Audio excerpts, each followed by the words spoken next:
সোমবার অনুষ্ঠিত রোজগার মেলায় ৭১,০০০ চাকরি প্রার্থীর মধ্যে নিয়োগপত্র তুলে দেন প্রধানমন্ত্রী নরেন্দ্র মোদী।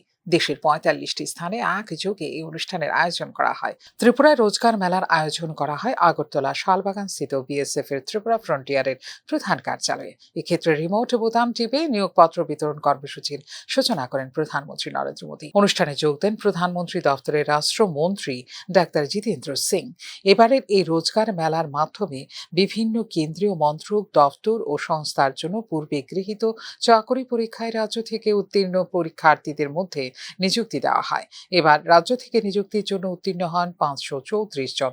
তাঁদের মধ্যে ৩১১ জন উপস্থিত ছিলেন সোমবার অনুষ্ঠিত রোজগার মেলায়। তাঁদের হাতে নিয়োগপত্র তুলে দেন বিএসএফ ত্রিপুরা ফ্রন্টিয়ারের প্রধান আইজি অশ্বিনী কুমার শর্মা, সিআরপিএফ এর আইজি দর্শনলাল গোলা, আসাম রাইফেলসের কমান্ড্যান্ট গোপ কুমার। অনুষ্ঠানে উপস্থিত ছিলেন কেন্দ্রীয় বাহিনীর আধিকারিকরাও। উপস্থিত ছিলেন নতুন নিয়োগপ্রাপ্তদের অভিভাবক ও আত্মীয় পরিজনেরা। দিল্লি থেকে মূল কেন্দ্রীয় অনুষ্ঠানের মাধ্যমে প্রধানমন্ত্রী আজ রোজগার মেলার মাধ্যমে সারা দেশের বিভিন্ন রাজ্য থেকে নির্বাচিত প্রার্থীদের হাতে নিয়োগপত্র বন্টন করেন। এরই অঙ্গ হিসেবে আগরতলা শালবাগান রাজ্য ভিত্তিক এই অনুষ্ঠান করা হয়েছে বলে এদিন জানিয়েছেন আইজি বিএসএফ ত্রিপুরা ফ্রন্টিয়ার একে শর্মা।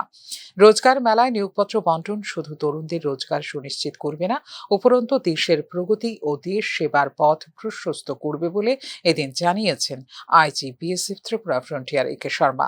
নিয়োগপত্র হাতে পেয়ে প্রত্যেকেই দারুণ সন্তোষ ব্যক্ত করেছেন। BSF, CRPF, ITBP, CISF, SSB, Assam rifles প্রভৃতি কেন্দ্রীয় বাহিনী ছাড়াও ভারতীয় ডাক বিভাগ ও ব্যাংকিং ক্ষেত্রের জন্য বন্টন করা হয় নিয়োগপত্র। ফিউরো রিপোর্ট, নিউজ নাও।